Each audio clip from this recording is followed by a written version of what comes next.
As we move towards the vision of New India, it is important to impart the right education to young India.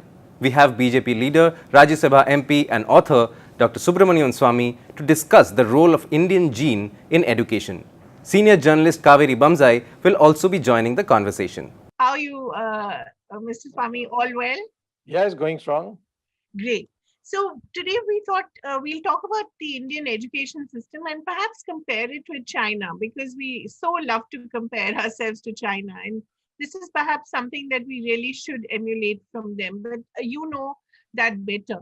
So I'd like to put it to you that what kind of education system do we have we had so far?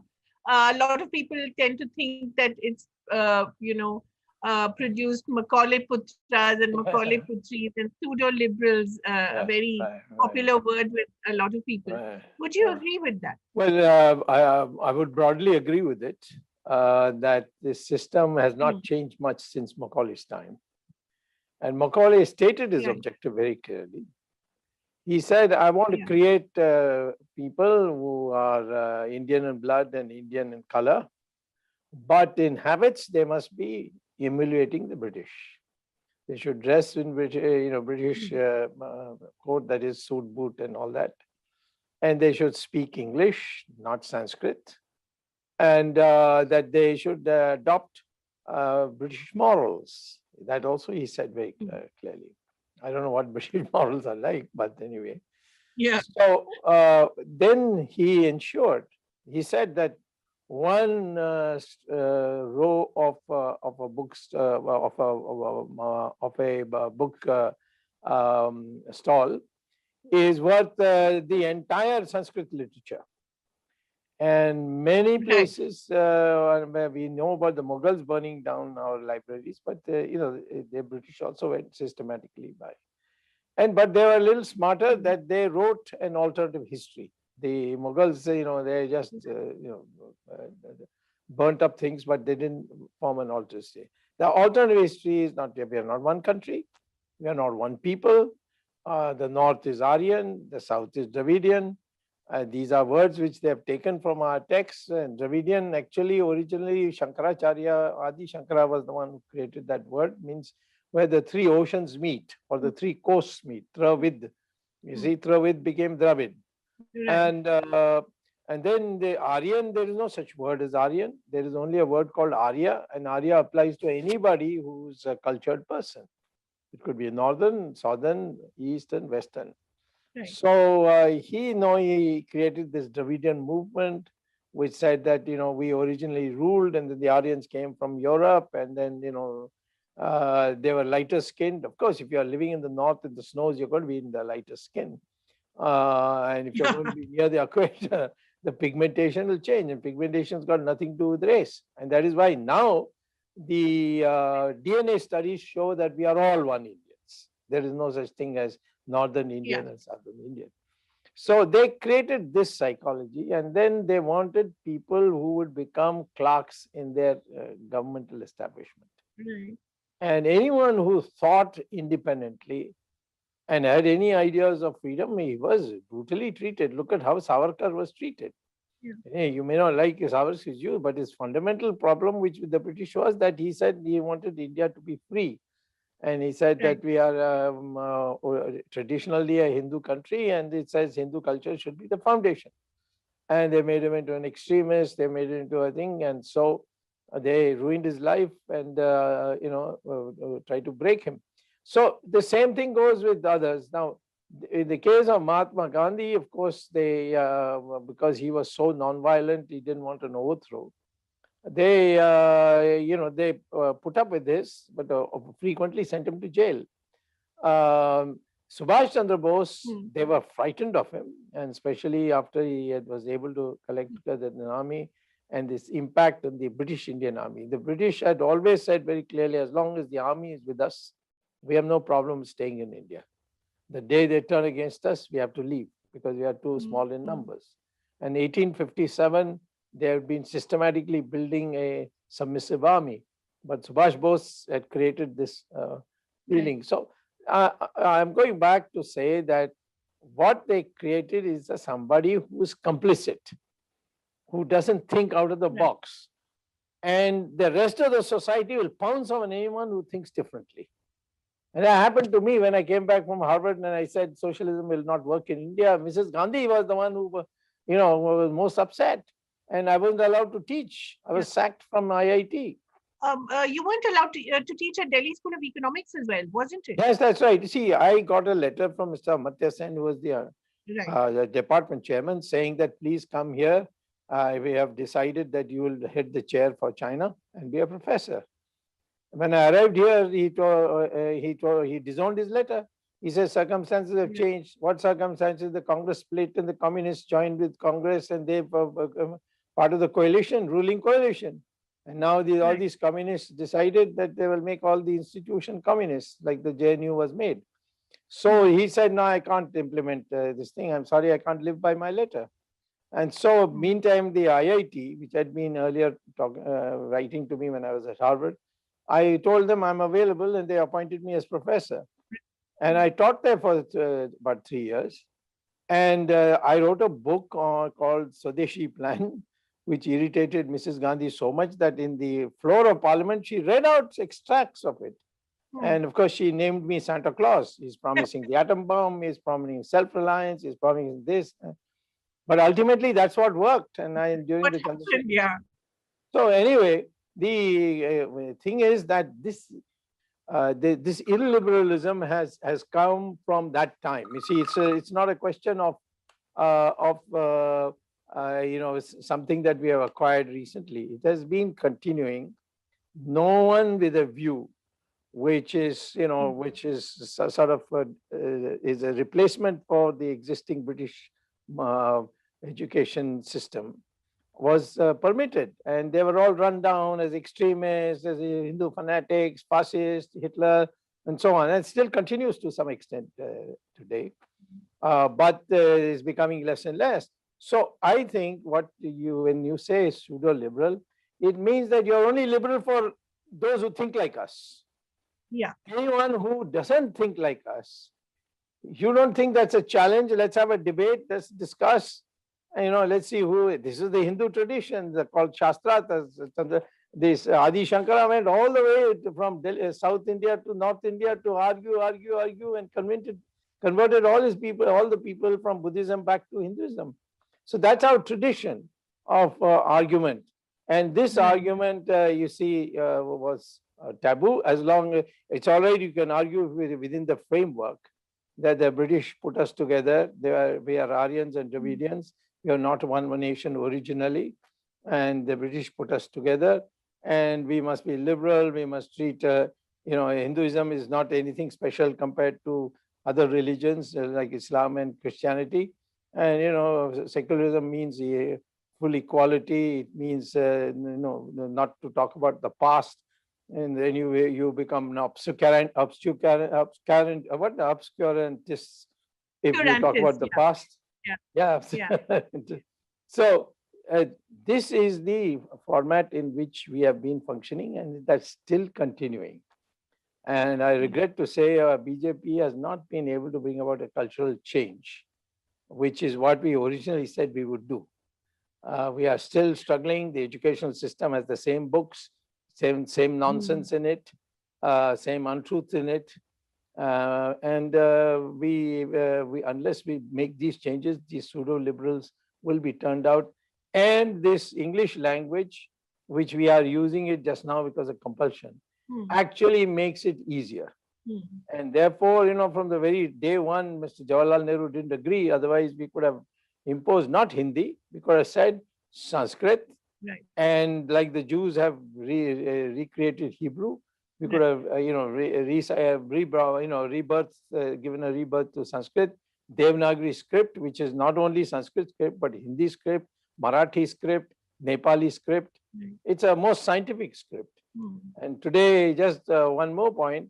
Today, those who are working on artificial intelligence say that ultimately we have to start storing knowledge in the computer. And there's only one language which doesn't confuse the computer, and that's Sanskrit. And that's appeared in the Journal of Artificial Intelligence produced by NASA. You can get it in the Google. If you go to Google and type Sanskrit and artificial intelligence, it will come, or Sanskrit and NASA, you will get the citation. So in this circumstance, unless we change these basics of our education, you are going to continue to get these pseudo liberals over. And if you fall foul of those people whom we call as liberals, pseudo liberals, they will go after you. They will block your appointments. They will keep you out of the media. They will make you out to be some kind of fanatic. That's kind of thing. And now they have got allies in the abroad who are a little frightened of this unity that's emerging in India. And therefore, India would be will be entitled to be a third pole in the world after America and China. So do you see the new any hope in the national education policy which the government announced last year, which in fact talks about some of these things? It talks about going back to ancient texts and it talks about experiential learning. But do you see any hope in it? Yeah, these are all kind of like a khichdi. See, a little bit of this, little bit of this, little bit of. The question is, when you go to a class, what does your teacher? I've been taught by Paul Samuelson, Simon Kuznets, Vasily Leontief, all these great names. Usually, there's matchless. They're like nine. Wrote all our textbook. Yeah. Yeah. So they used to make you think. Here, whatever the teacher says, you memorize, reproduce in the exam, you'll get the marks. The room for original thinking, research was not there. Of course, I was a rebel, so I started doing research even at the age of 19, which has earned me my scholarship to Harvard. But the fact is that most people are told to pay attention in class, listen to what the teacher says, and then literally reproduce it. And the teacher will mark you down if you don't repeat what he says, even if it's right or wrong. So that system has not changed, and there is no. Yes. What needs to change? What needs fundamentally? to change? We have to. What needs to change is two things. First, it should not be necessary to get a bachelor's degree or a master's degree to get a job which is reasonably decent. You see the number of, I think 75% of our people go to from school to college to get a bachelor's degree. In the United States, it's only 35%. In China, it's 40%, 45%. Now, that doesn't mean that China is less literate. They train people for technical things so they can get a job, they can become mechanics, so they don't have to go through get a BA. We have, even for mechanics, minimum qualification is BA.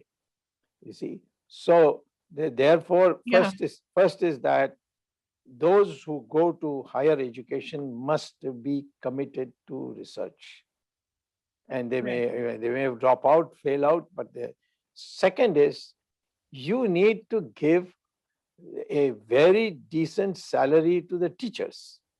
Now, maybe in Delhi University get a decent salary, JNU may be given even more decent salary. But in the schools, the primary schools, if you see China, you see America, and see what the difference is, much of the thinking process is developed in schools, high schools. Yeah. And by the time they come to college, if they go to college, they go straight into writing their own papers. In the United States, we hardly had question papers. These are take-home exams. You could look at your books. Yeah. And then the teacher used to look whether the answers have any originality. So that kind of thing is not there in this. And who are the ones who did it? The education minister doesn't have much education. I mean, he has in one very limited field, but not in the field of education. And the people they brought in are, people who have no scholarship, no research papers, who have not. So that whole same cycle goes on. It's only they have not been able to. They have not been able to revise it. We need a revised, actual, factual history book. Who we are. When Indians don't know who we are across the length and breadth of the country, how can you have a change? So this is just a lip service. And look at the allocation for education. This time they've reduced it. Yeah, And yeah, so absolutely. in long years ago, 1966, Kothari Commission was set up to find out what should be done for education. They And said these said it should be 6% of the GDP. 6%. And we are not even 6%. 1.5%. You We're see, just about 3.5%, sir. 3-5 points, including salary, everything else. Exactly. Yeah, all that. In terms of school buildings, books, and libraries, Yes, yeah. 1.5% of it only. So, therefore, I would say that teachers, you should be able to attract teachers. You should have your folklore, which says, like we had in the ancient days, that Acharya is is bigger than the king. You see, Right. and then make it so attractive that he doesn't have worry about. In those days, of course, the acharyas would just stick their hand out, people would put money in their hand. Right. So today, we haven't reached that stage back again. So make the salary so much that the teachers never have this problem. What will happen after their retirement? In fact, jokingly, after I was sacked from the IIT, at a very young age, 28, Right. and I was restored after almost 45 years or something, and I got my back salary. Which was And what, 18 lakh or something, right? Yeah, in lakhs. Because the 8% interest was also added. Yeah. And all my previous teachers who were along with me in IIT, they told me, "Hey, we are much worse off than you.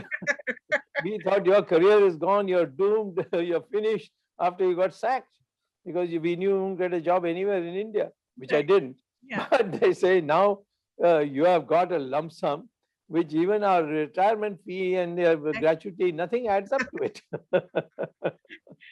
So the seeds of success are always in one's failure, I think, Absolutely. This is another thing you have to teach our people. Yeah. Take risk. Yes. I give you an example. At Harvard, I had 40 students usually, and there are many countries, including India. So I asked to ask after the classes were over and the people are about to graduate and formally get their degrees in a convocation. At my last class, I would ask them, now that you got a Harvard degree, what kind of an employment are you going to go for? Right. So they said, you tell us what the alternative. I said, one alternative is that you take a job in the corporation as an officer, and every year your salary will increase 5%, and you will end up at the age of 65 to retire with all your gratuity, etc., and you buy a house and watch television for the rest of your life. But it's no risk at all. The other is like Bill Gates, he threw Harvard, he left Harvard halfway through and became a billionaire. Mark Zuckerberg did the Yeah, that's right, exactly. And so I said, and became billionaires. Yeah. So do you want a risky prosperity, or you want a guaranteed poverty? Which of the two would you like? Right. And Americans would say, please tell us what's the probability that of risk that will fall flat on our face. But the Indians always said, no, we want that guaranteed poverty job because it is guaranteed. It is poverty. Yeah. But that's that mindset must go. Mindset. Yeah. Yeah. You know why? Because economic growth is no more considered by economists. I mean, true economists, not all the hoi polloi you see in the finance ministry. True economists knows that economic growth is not only more capital, more labor, but it's also more innovation. Right. Locomotives, they transformed Britain into an industrial revolution. The Americans been since then inventing, now the latest being the internet, which has completely revolutionized everything. Right. So innovation is the key. Today in India, if we are able to convert thorium, we got 60% of the world's thorium into uranium, usable uranium. You will have what others will not have because uranium is getting exhausted by 2047. Right. But we are not doing it. You have shortage of water. Israel has no rivers, but every tap there has 24 hours of filtered pure water. How? Because they desalinate seawater. And that the Arabs have also copied. So this Dubai and all these places are greenery They're entirely by fantastic. desalination. Yeah. So why don't we do it? Why are we fighting about Kaveri? I mean, not, excuse me, nothing to do with you. Kaveri, this water. Every year we fight Karnataka and Tamil Nadu. Just desalinate seawater and you will get all the water you want. So therefore, innovation is not in our blood. Yeah. We have to teach people, and innovation means you have to provide the system Mhm. where people have a reasonable risk, padding for risk, but they must take the risk, and you can tell them these are the things we want. Hydrogen fuel cells. I've been talking about it for the last 15 years. Yeah. When people thought it was a mad idea, but today it's become a practical idea, but we are nowhere. Yeah. You don't need to import crude oil. Right. So there are two aspects to this. One, in the US, it was really the Defense Department which was researching for weapons, etc., which came up with actually almost every innovation that exists. And the second is the Bell Laboratories model of, people from different disciplines meeting each other, often in the canteen, as used to happen at Yes. the Bell Laboratory. And that sort of trans-discipline, interdisciplinary thinking. We Yes. have neither. Why is that? Because we have a very powerful military organization in a way, don't we? no. You see, the thing is, in America, what happened is there was this Great Depression, and they didn't recover it till the mid-30s. Then this Hitler posed a threat, and they had to go to war. And so during the war, all these innovations and all started. And then after the war, in the 50s, they continued. And a lot of research grants used. The National Science Foundation was set up. We used to give grants to teachers in various universities. We are looking at this, we are looking at this, please tell us how to do it. So they went about it systematically. In our country, all our research institutions the heads are appointed by the government. And these guys generally are sycophants who haven't done any work. Many of them may claim an education qualification, but deeper look, it's all fake. They don't have that. I don't have to name names, but I can name people at very high places who don't have a degree, but have claimed to have a degree. So that bureaucratic setup has to go. See, in the United States, most of the top universities are set up not with government money, but with alumni's money. Harvard is set up by alumni. And then Harvard, manages funds. Same thing is Brown with Chicago, with, everywhere you find that universities are run by alumni. People who are grateful to the universities come back. We have no such system. Alumni can't go back to IIT because IIT is run by the government of India, at the level of Board of Governors appointment. At most they can finance a chair or something. That's what they can do at the most. At the most, and then, the director has to give him freedom. I have experienced it in IIT. I wrote a joint paper with Paul Samuelson, which has become world famous. But you would not believe it. The director of IIT set up a committee to see whether it was a coded language for CIA. And he appointed a chairman of the physics department to go into my research paper. I couldn't even tell Samuelson this, I would have felt so ashamed. Of course, nothing came out of it. But this is what they did to harass me, you see. CIA, and that he is passing secret messages to Paul Samuelson to pass it on to CIA. I mean, could you say? And he was Mr. Dogra. Mr. Dogra's only qualification to be the director of IIT was his wife was doing ikebana or some Japanese gardening thing for Indira Gandhi. That's all. And he was appointed. He was a CPWD Mistri. You see, not Mistri, but he was that contractor that was. From there, he became IIT director. So how do you expect? You see, there has to be some respect for, which is our ancient tradition. Jnani and Tyagi was considered the highest. Exactly. The king came below him. You see, that has to come. And see, the Chinese have actually adopted many of these Sanskritic principles. They give Right. plenty of autonomy for basic research. I mean, economics and all that, they throttle you if you step out of line. But physics, you know, Wuhan, what happened, it misfired, but they were on a Yeah. very advanced research. Artificial intelligence. In artificial intelligence, the Americans are saying Sanskrit is the basis for its computer knowledge storing. But we are nowhere. The Chinese Yeah. have gone very far ahead, and they can blow your electricity network. They can blow your weapons. It's S-400 that you are getting from the Russians. They can make it fizzle when the aircraft is taken off with it, you see, and there'll be a Yeah. crash. So the Chinese have gone in for these innovations in a big way in the last 20 years. Is that not a model that we can follow? After all, course.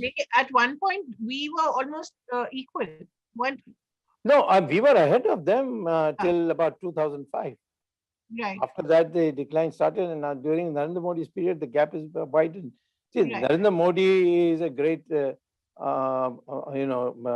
architect of putting through an electorate into a tizzy and all that. Yeah. But look at the fact that he has systematically avoided anyone in politics who had any talent. Yeah. Either he retired them saying that they're too old, because now he's stuck with Mr. Sridharan in Kerala, who's Right. 89 years old. Exactly. Talk But- about age limit. But there is an anti-intellectualism in our government today. Right. Right. And then of course all your intellectuals anyway have been their backs have been broken. They are all singing his tunes. So the academic atmosphere is necessary where we can replicate the Chinese. The Chinese are very clear. Social sciences will strangle you, but basic sciences you are free. These are things we want. You want what you want, we'll give you. Right. And these universities like Tsinghua and all, where Xi Jinping himself graduated from, they are given so much freedom to do what they want. And they have come up and they have all gone, all their scholarships have been paid. They've gone to America because Yeah. after Great Leap, their education system had suffered, and they all come back and they are now professors with great freedom that they have. And they have now today in so many areas, they've overtaken us. Even in software, now they are overtaken us. Earlier on, we were the giants in software. Right. But then we were basically blue-collar workers. And Now now we we've basically been focused on the back office and then That's really right, start that's thinking right, of that's right. You're a right. hard power. So, Absolutely. I mean, if there were 5 things or 2, 3, 4, whatever, things that we could learn from China in investing in education, what would you say these would be, and what kind of time frame would you give us? See, the time frame is, if the will is there, it can happen. See, people told me from for almost 1950 to 1990, Yeah. we followed the Soviet economic model. Yeah. Yeah. We never crossed 3.5% per year Right. GDP. Right. And what did they say? This is the Hindu rate of growth. Right. I don't know whether you heard this phrase Of before. course. Of course. This was Okay.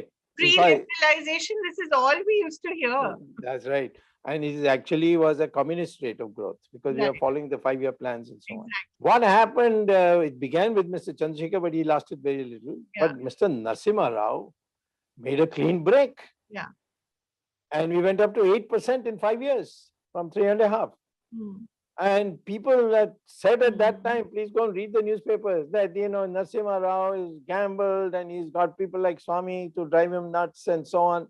And economy will collapse. In one blow, he removed all the quotas and the licenses, and the thing boomed. Right. He had only one car, Fiat, and Yeah. perhaps Hindustan Motors. And now we have Yeah. cars. All that the pent-up energy has been now exhausted. So we need now to build a new energy where we reduce taxes and tell people if you earn innovation, everything is tax exempt for you. In fact, I am in favor of a blanket abolition of income tax, because that will enthuse people to save. Right. And that saving will be available. Right. So we can, Right. if you ask me, are we potentially capable? 100%. We will overtake China in no time because we are a free country. And so there's a much more a greater likelihood of free exchange of ideas. But the problem is everybody is insecure that, this guy will get ahead of me, that will get ahead of me. I don't understand what he's saying, therefore he must be speaking gibberish. This insecurity is the bane of our society today. How do you make a person secure? And the insecurity comes from the top right down, going down, down to the lane. The section officer is afraid of the chaprasi, and the and the deputy secretary is afraid of section officer. This is the thing that we have to overcome by a cultural change. Right. And that's peculiar. I've never seen people higher up in the hierarchy being afraid of those lower down. That's right. Peculiar thing, I find that very odd. That's right. That it's not odd. It's insecurity. See, insecurity, you will always be afraid of your shadow. Although you should know that the shadow can't do anything to you, but the people are afraid. Yeah, they are afraid. This insecurity is being built in over the years of the British system, where you could lose your job if you even spoke one word against the authority. And that's been convenient. We are a democracy, not because the literate people in this country want democracy. It's the illiterate people who wanted it. See the voting in 1977. The entire educated South voted for Indira Gandhi. Right. It is this illiterate masses of UP, Rajasthan, Madhya Pradesh, Bihar, who voted 100% against Mrs. Gandhi, even defeated her in her own constituency, you see. So this cultural base is there, but it has to be built on, not by threats, not by danger, not by opening bank accounts. And yes, if you are a person in high position and you have committed corruption, you should be prosecuted in the due process way, not by blackmail.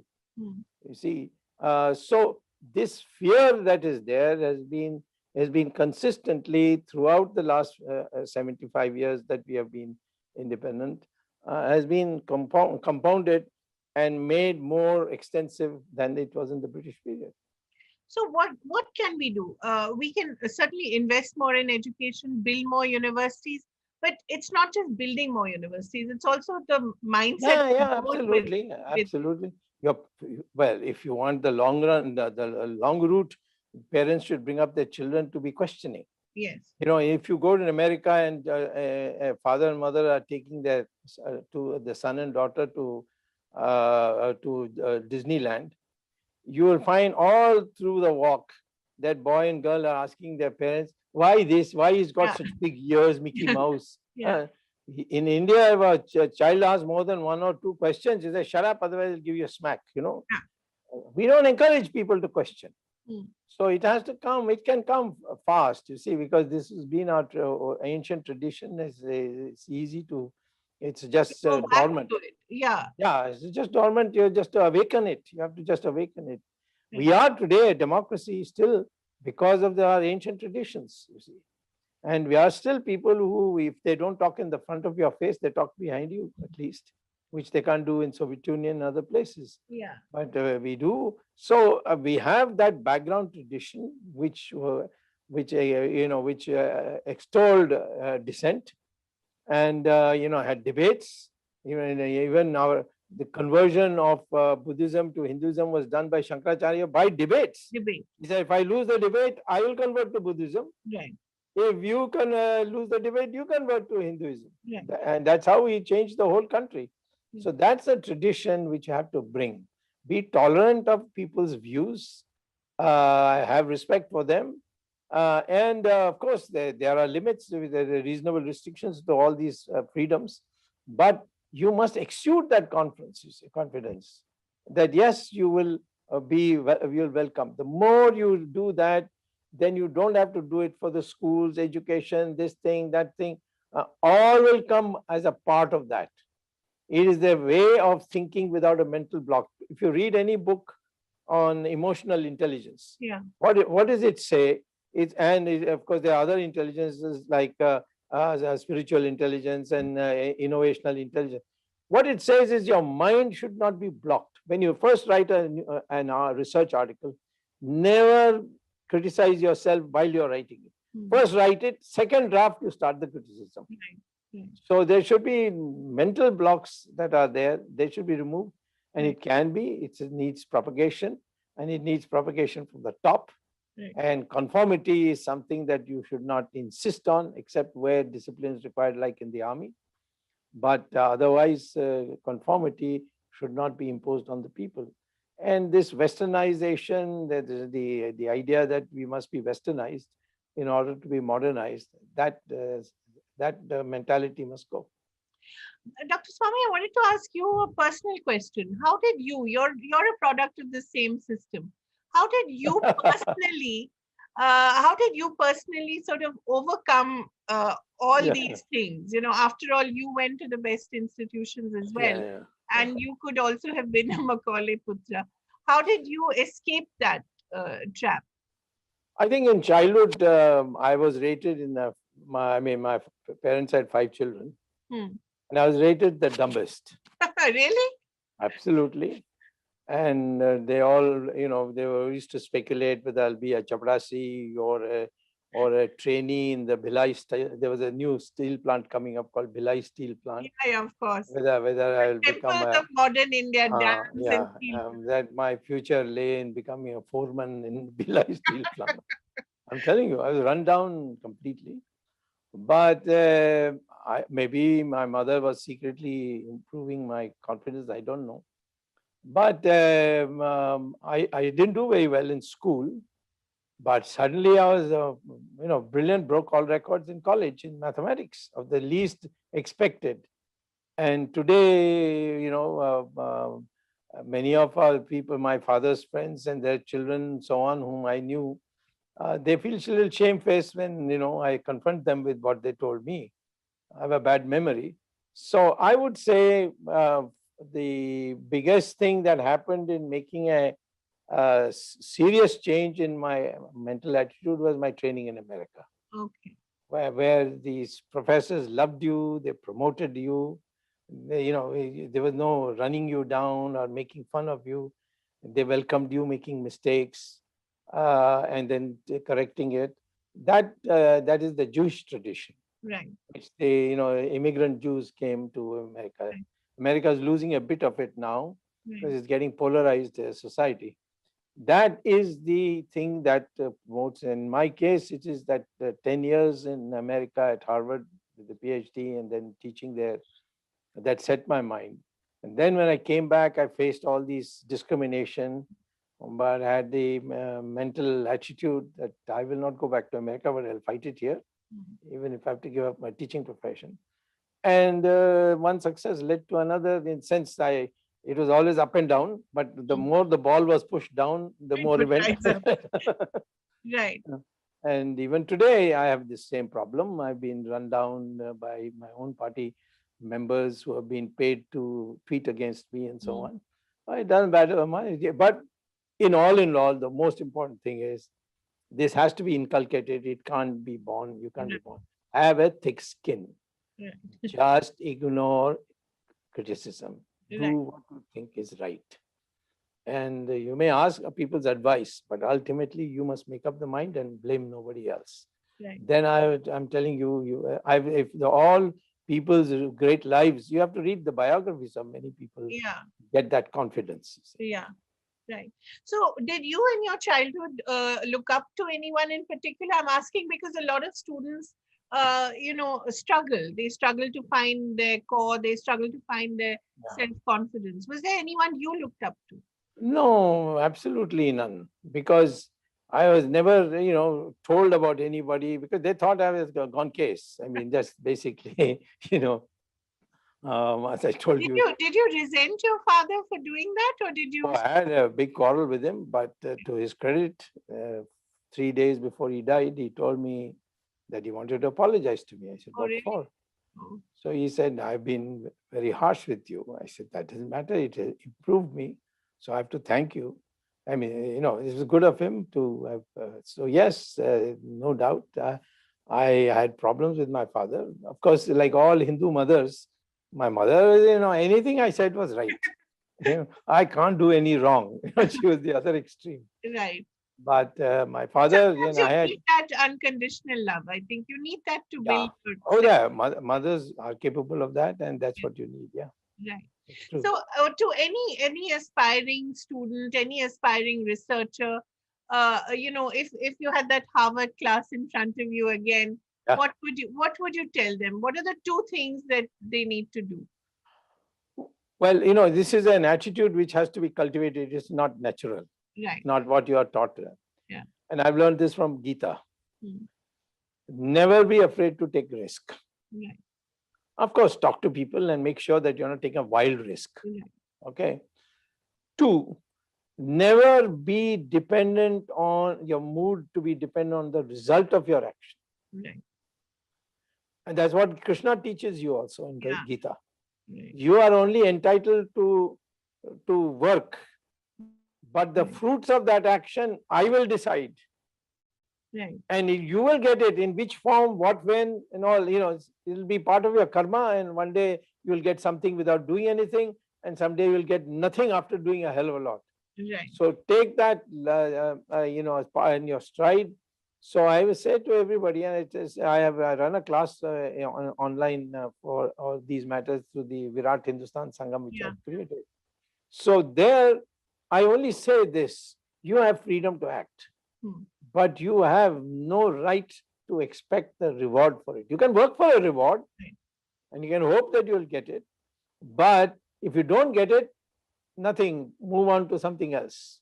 Right. That attitude, in my opinion, which Gita teaches us, is something that should be taught in schools also. Yeah. Here, everything is marks. I got 2 marks more than you. Oh, great celebration! You see, but that is the problem.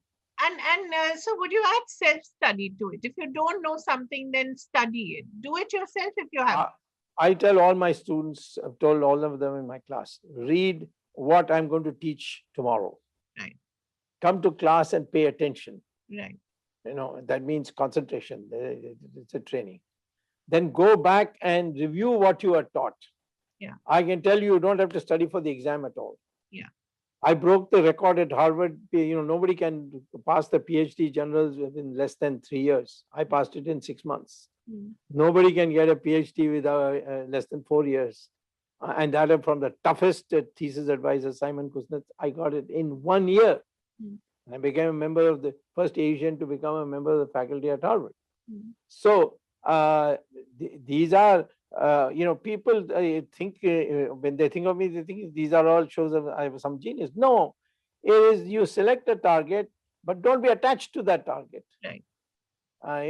Take advice, speak to her, but go with self-confidence. Do your best, knowing fully well that the only freedom you have is action. Yeah. The result of that action is not in your hand. If you have that, you'll be forever happy. I've never been unhappy in my life, must tell you very frankly. At no stage, it sounds very corny to say that, but I have never been unhappy in anything that happens. Right. Because I follow this Krishna principle. Yeah. Never think that the right to the fruit is yours. Yeah. It's Krishna's calculus that is going on. Right. And he'll do it on karma. Yeah. If you had to be, would you be reborn as Dr. Swamy again? If I've not committed any sin, I won't be reborn at all. Right, of course.